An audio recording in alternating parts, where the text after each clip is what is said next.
Bien, continuamos con la última de las entrevistas que hemos llevado a cabo con los 22 participantes, las y los 22 participantes en este proceso de selección de la terna que el presidente de la República enviará al Senado de la República para la definición del nuevo titular o la nueva titular de la Comisión Ejecutiva de Atención a Víctimas.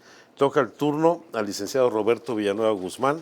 Él es originario de la Ciudad de México y cuenta con la licenciatura en Derechos Humanos y Gestión de Paz por la Universidad del Claustro de Sor Juana. Ha laborado como director adjunto en la Comisión Ejecutiva de Atención a Víctimas, director del Programa de Atención a Víctimas y jefe de proyectos de la Dirección de Atención a Víctimas en la Universidad Autónoma del Estado de Morelos, coordinador del área de formación para la paz en el Corporativo Social AC, coordinador del proyecto de Appleton Foundation, el Movimiento por la Paz con Justicia e Dignidad, entre otras actividades, tanto sector público como social. Profesor de Introducción a los Derechos Humanos y a la Seguridad Ciudadana, Derecho Internacional de los Derechos Humanos y en el Taller de Atención a Víctimas en el Instituto de Estudios Superiores para la Paz y el Desarrollo. Ha participado en diversas publicaciones en materia de atención a víctimas, entre las que se encuentran Pasos para la Memoria, Manual de Documentación de Casos de Víctimas de Violaciones de Derechos Humanos y del Delito, otro que se denomina ¿Por qué tanto silencio? Daño reiterado a la libertad de expresión en México 2012. Licenciado, sea usted bienvenido. Y la primera pregunta, como a todas y todos los demás participantes, ¿cuáles son sus motivaciones para participar en este proceso? Pues muchas gracias por abrir este espacio ciudadano, para que podamos compartir tanto nuestras motivaciones como nuestros planes de trabajo con todas las personas que están siguiendo este proceso. Mi motivación, subsecretario, son las personas. Las personas que a lo largo de mi vida como defensor de derechos humanos me han permitido acompañar su dolor, acompañar sus casos, con las cuales he tenido la oportunidad de recorrer el país en 2011 con las Caravanas por la Paz, por todas estas personas que han convertido su dolor en causa, que también todos estos pueblos y comunidades que están eligiendo la paz y la justicia, a pesar de vivir en espacios de violencia y de guerra. Mi motivación, y bueno, estoy muy honrado porque estas personas que ya mencioné hoy me estén postulando para la titularidad de la Comisión Ejecutiva de Atención a Víctimas, colectivos de familiares de víctimas de diversos hechos victimizantes de los estados de Morelos, Sinaloa, Tamaulipas, San Luis Potosí, Guerrero, Guanajuato y otras entidades, por todas estas organizaciones de la sociedad civil con las cuales he colaborado y que hoy me brindan su confianza, como las de la Montaña de Guerrero, Tlachinolan, etcétera, con estas universidades que han decidido convertir su proyección social y poner toda su infraestructura y su trabajo al servicio de las víctimas, y por todas estas personas expertas que me dieron su confianza y que me han enseñado cuáles son las mejores prácticas y la metodología para darle una atención adecuada a las víctimas de este país. En la propuesta de trabajo que nos hizo llegar, señala la necesidad de mejorar la atención victimal. Y ahí establece como uno de los instrumentos la creación de 3 plataformas digitales. ¿Por qué no nos desarrolla esa idea? Sí, dentro de la CEAV tenemos un área que es el Registro Nacional de Víctimas, un área que concentra toda la memoria y todas las acciones que las víctimas han emprendido en la búsqueda de justicia. Cuando uno revisa la base del registro, tiene la posibilidad de conocer a las personas a las cuales estamos atendiendo. Estoy proponiendo la creación de 3 plataformas. Por un lado, una plataforma de registro. Esta plataforma de registro, en un periodo de 24 horas, en días hábiles, pueden contestar a las víctimas a partir de la presentación de su solicitud de este registro, saber si cumplieron con los requisitos, si hace falta algún otro, o si tienen que acudir hacia otra instancia, a otra comisión del fuero local. Por otro lado, estoy proponiendo una plataforma de solicitudes. ¿Por qué propongo esta plataforma de solicitudes? Los colectivos que hoy me postulan me han compartido, y muchas otras víctimas, que uno de los principales problemas que viven con la SEAP es que no se les da la información, ¿no? O no saben en cuál es el estatus de sus solicitudes de atención. Por eso, a partir de esta plataforma de solicitudes, cualquier persona va a poder subir esa solicitud, tanto de medidas de ayuda, asistencia o reparación integral del daño. En esta plataforma en tiempo real también podrán saber con qué funcionario o funcionaria pública está su trámite y, bueno, toda la historia del trámite hasta su conclusión. Por último, una plataforma de servicios. Esta plataforma de servicios ya se encuentra en operatividad en la Comisión Ejecutiva de Atención a Víctimas. Sin embargo, hoy esta plataforma de servicios solo funciona para las diversas direcciones que conforman la SEAP. Sin embargo, esta plataforma debe abrirse, debe ser una plataforma colaborativa con todas las instituciones públicas que hoy en día están atendiendo a las víctimas de este país, con la finalidad de echar a andar el sistema, ¿no?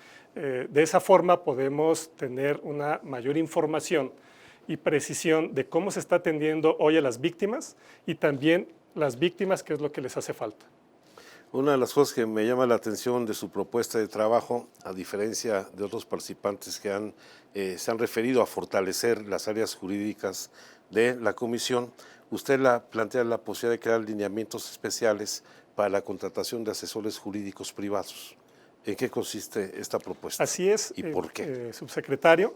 Una de las luchas de las víctimas que participaron en la reforma a la Ley General de Víctimas de 2017 fue la incorporación de la posibilidad de poder contratar asesoras y asesores jurídicos privados. ¿Con qué finalidad?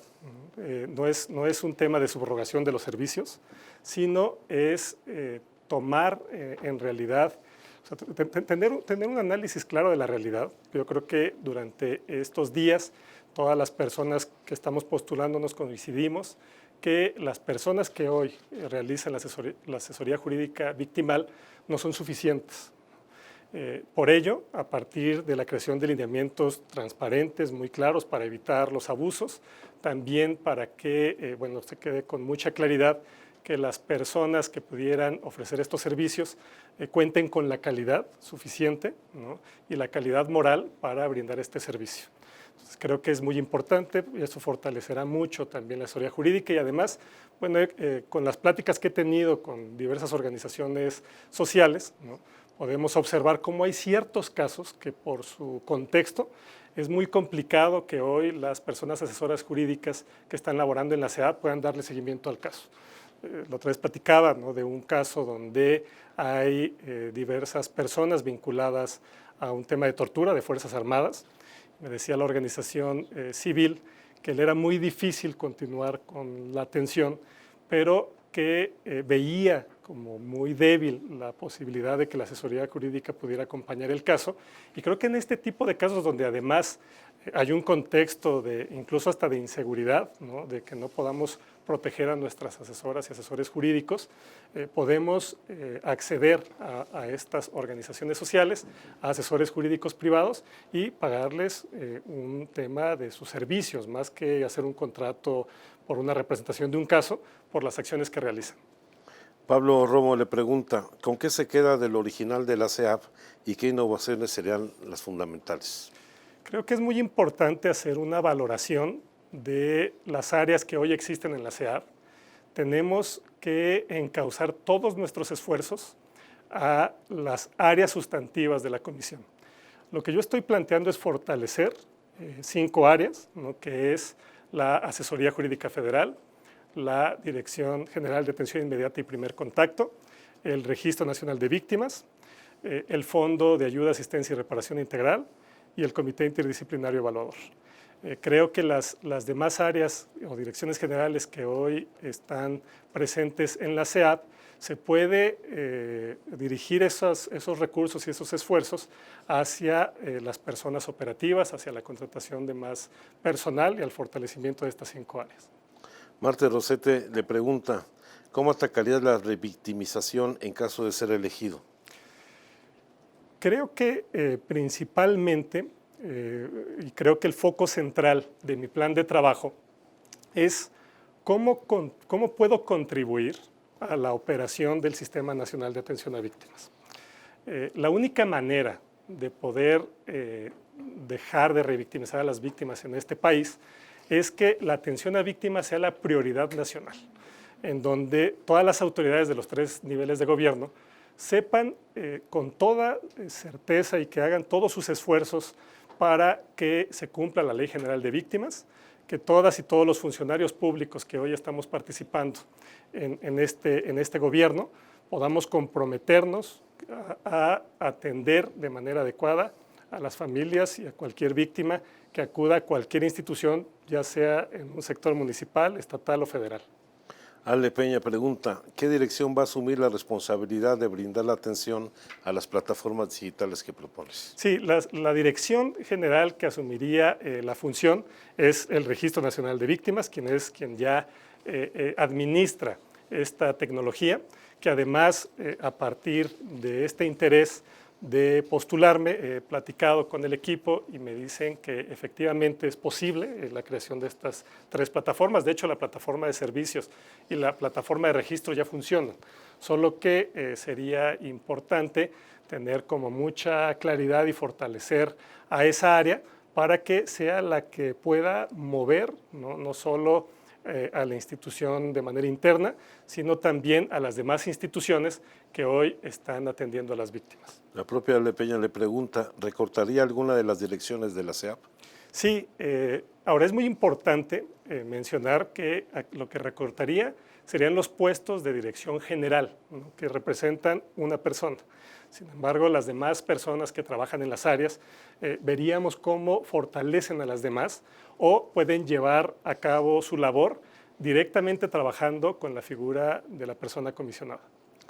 Johan García le pregunta, independientemente del proyecto a largo plazo, ¿cuál sería la prioridad para resolver en tu primer mes de gestión? Sí, en mi primer mes de gestión, como lo he mencionado en el plan de trabajo, todo mi esfuerzo estaría encaminado a que reunir un grupo de temas prioritarios que se le presentarán al presidente de la República para que pueda instalar el Sistema Nacional de Atención a Víctimas. A partir de esos temas prioritarios, poder resolver muchas otras problemáticas que hoy viven las víctimas, principalmente en la homologación de la atención. Es muy importante que se acabe esta percepción y esta realidad de que existe una manera de atenderle en las entidades federativas y otra manera de atenderles en la federación. Homologando criterios, homologando incluso los criterios que hemos construido a lo largo de los años desde la Comisión Ejecutiva de Atención a Víctimas, podremos homologar los servicios.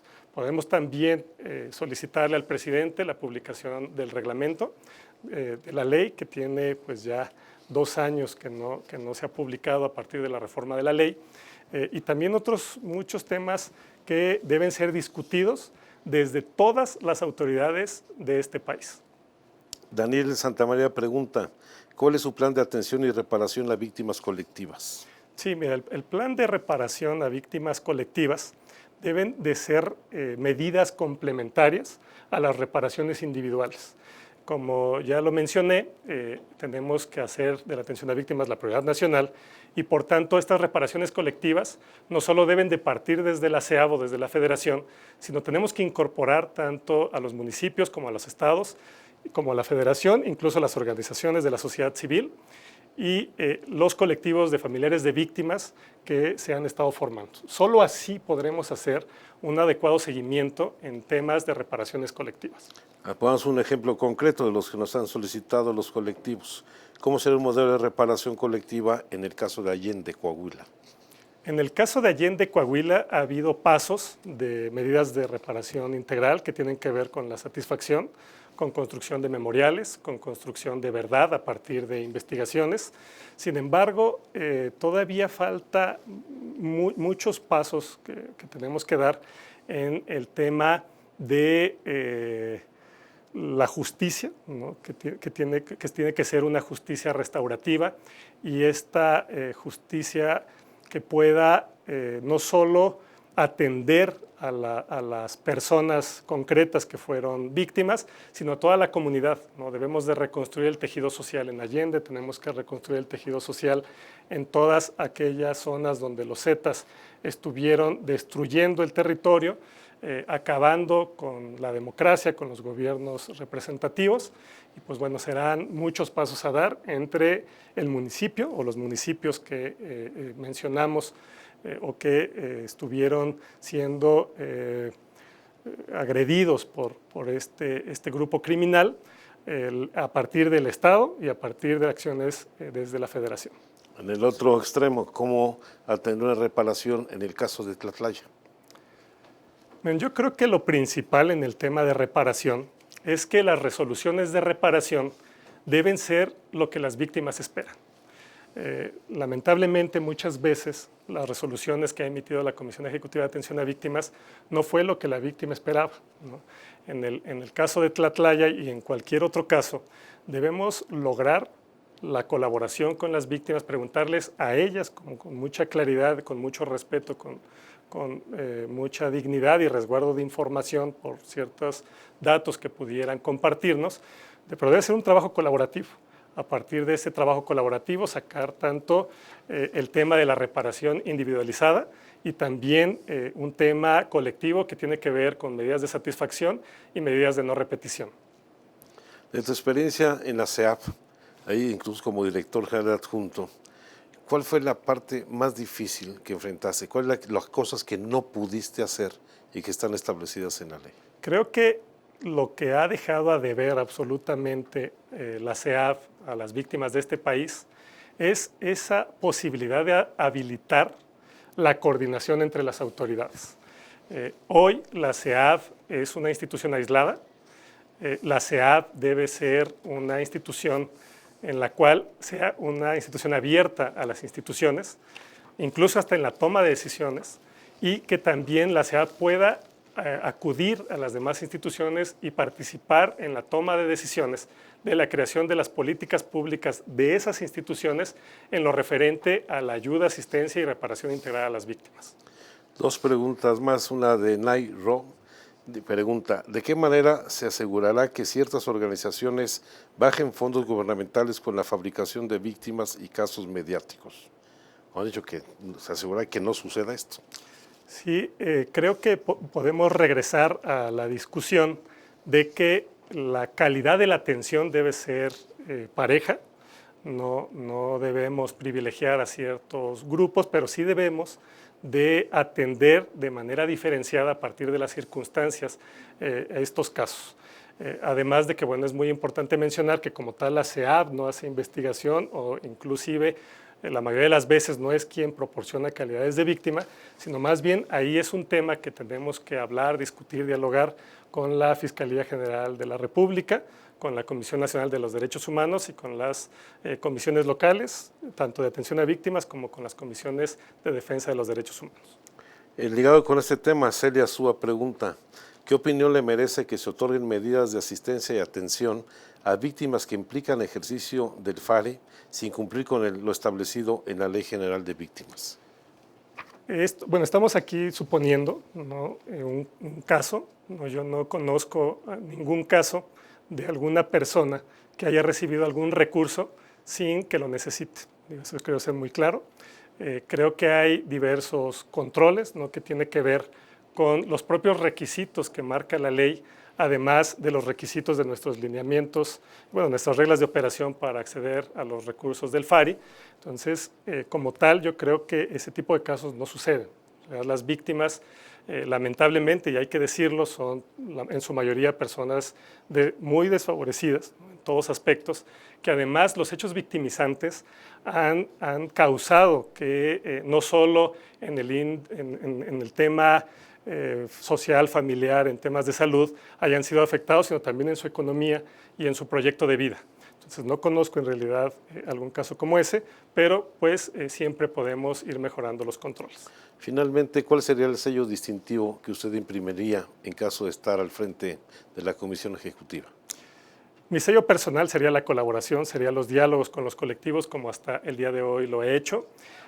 Creo que para que podamos mejorar en la atención a las víctimas tenemos que escucharlas primero a ellas y tenemos que hacer que las instituciones colaboren, que las instituciones públicas que hoy las atienden en el sector salud, bienestar, educativo, cumplan con su responsabilidad, que podamos en un tema horizontal de la CEAP y estas secretarías y todas estas instancias poder dialogar y llegar a conclusiones de mejora, ¿no?, de eficiencia, que eso lo darán las diferentes plataformas que estoy proponiendo y creo que ese sello sería lo principal, la colaboración, la escucha, ¿no?